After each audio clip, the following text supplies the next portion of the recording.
Magandang umaga sa ating lahat. March 30, 2024. Ito po ang salita ng ating Panginoong Diyos na pagkain ng ating kaluluwa kuha sa Marcos 16:1 hanggang 7. Muling nabuhay si Jesus. Makalipas ang araw ng papapahinga, sina Maria at taga Magdala, Maria na ina ni Santiago at Salome ay bumili ng pabango upang ipahid sa bangkay ni Jesus. Nang araw ng linggo, kasisikat pa lang ng araw ay pumunta na sila sa libingan.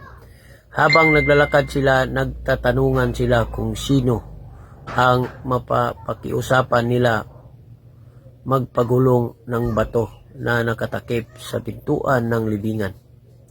Dahil napakalaki ng batong yun.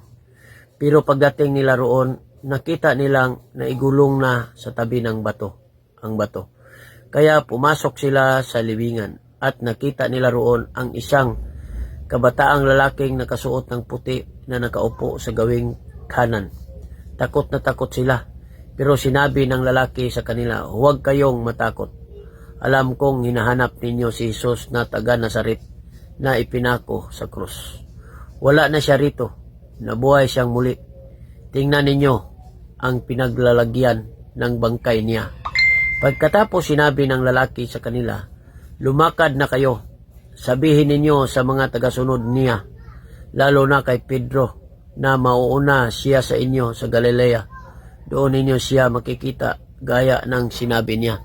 Ito po ang salita ng Diyos.